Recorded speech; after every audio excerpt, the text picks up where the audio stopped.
Hi there YouTube, this is Gaming, just making a quick video for one of the subscribers that has actually requested it. It's Edward B. Now this is a follow-up to my How to Cap Clan Citadel guide that came out about a year ago. Fuck me, that's been a while.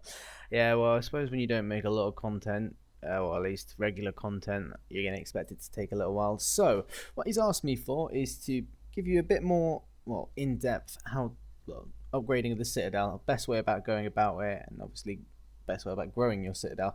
So I'm just going to, well, dive right in. So bear in mind, this is a continuation of my how to cap Clan Citadel guide.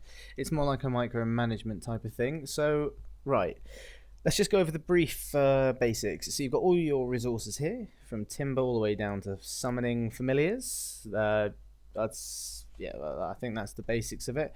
For bars, you need both ore, or one coal or charcoal to make one bar. So 2 for the price of 1.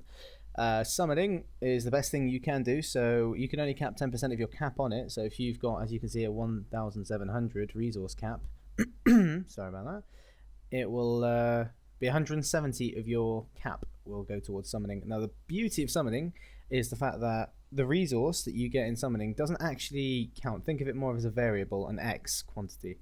It goes towards anything that's needed, whether it's upgrade or upkeep. Now it focuses on upkeep first. Once that's all done, so if your clan is good enough to get all the upkeep out of the way with first, then it will move over to upgrades, and anything that, well, the next thing on the priority list to be upgraded, it will focus on. Now 3 minions equal 1 bar, and for everything else it's just, well, 1 minion. So I would advise getting your clanmates to do that. Now let's go over what he's actually wanted me to do. So you go to the job interface. I'm just going to quickly pause the video, do my pin, and move in. Now here we have the, well, I believe that's the upkeep jobs, the downgrade jobs, and the upgrade jobs. Now my clan's only a tier 5 Citadel because, well, I went for a rough patch of losing a load of clannies. Don't need to go into it. But what you need before you can upgrade is every single bit of these on 100%. If they're not, your Citadel will either dilapidate, unless, well, if you've got the stronghold on tier 5, it won't. But if, say, you don't meet the resources for your storehouse, it will go down. It will go down to tier 3, then 2, then 1. Same with your stronghold, but if you lose your stronghold, you will lose any plot. So if you have a tier 5 Citadel, and you've got summoning and crafting, you decide to, hey, I don't think anyone wants to cap this week, or I don't want to get any resources for my clan this week, and it goes down to a tier 4, you will automatically lose your summoning and, well, crafting, because that's a tier 5 stronghold. Whereas your Citadel will go back to tier 4, which means if you have 5 weeks worth of upgrades, so getting them from 2 to 5, these are the levels of your, well, things here, summoning obelisk and crafting loom, I think it's called, then yeah, that's where the problem's coming in. It will just, well, you'd have wasted 5 weeks of your clan's time, your time, and anyone that caps time. So if your clan isn't going to be active enough to cap, I'd advise just not bothering with the Citadel until it's big enough to. So here is what I believe Edward wanted me to go into. So you have the upgrade section where I believe it's only 3 you can do at a time. Now, first things first, I played around with this the other day just to confirm something. I thought you could move around the upgrade, what would you call it, priorities. So whatever's at the top comes first, and whatever's at the bottom comes last, basically. And unfortunately, you can't. So this means that you have to get this one to move to this one to this one. Otherwise, you just delete whatever you want at the top. So that'd be the X here, which I'm not going to do, and it will move the next one up a tier, well, in the priority level. It's as simple as that, really. So. Right, let me go into a few more things just to obviously help them out. Now, just a tip for you guys. If you are getting an extreme amount of resources, and, well, I get it quite a lot, then what you do is you go to here, I believe it's View Buildings, or is it Customization?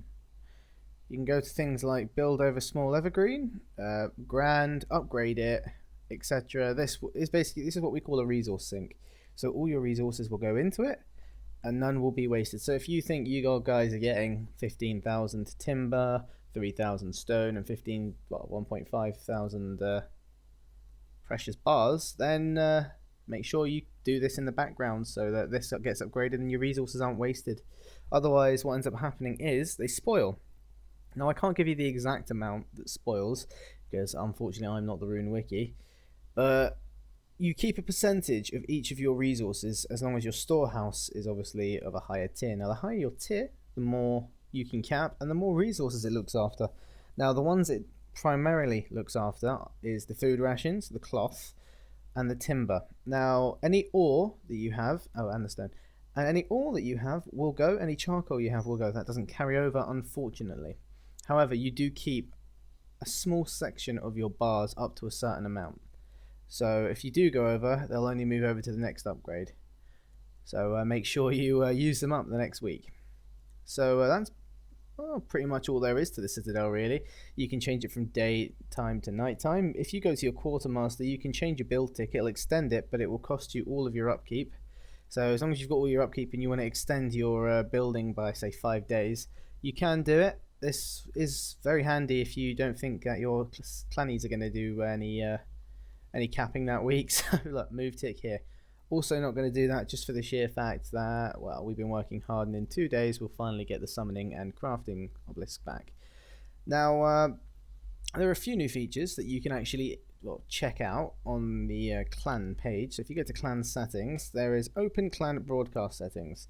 So you've got your Citadel, you can see who's capped in the Citadel, or manually unlocked, blah blah blah, all the ones that you really want. Clan name now owner Citadel, that's for the beginners.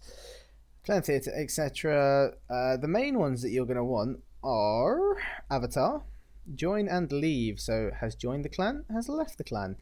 I wouldn't do this and I wouldn't do this. So this is the leave the clan and join the clan channels, because that could spam out completely. Maybe guests entered the chat as well and guests have left the chat. That might be really good to have just so we know who's in there. Avatar, as I said before, join leave, as I said before, but that is basically it. This will help you keep track of all your recruiters that are recruiting, or your cappers that are capping, and all the people that are using your avatar to spread the word of your clan. So, well, that's really all there is to add on to my previous video. So make sure you guys like, subscribe, and comment if it helped you. To all the aspiring clan leaders, you'll never be as good as me. Well, you might be better than me, but you'll never be as good. So this was gaming. Like, subscribe, leave a comment, and keep an eye out for my next guide, which will be a nice little Araxor guide giving you each 3 points, or paths even, and in the end it will help you quite a bit. So thank you for watching. Like, comment, subscribe. This is gaming, signing out. Please expect more. Need anything else? Just leave a comment. Thanks guys. Bye.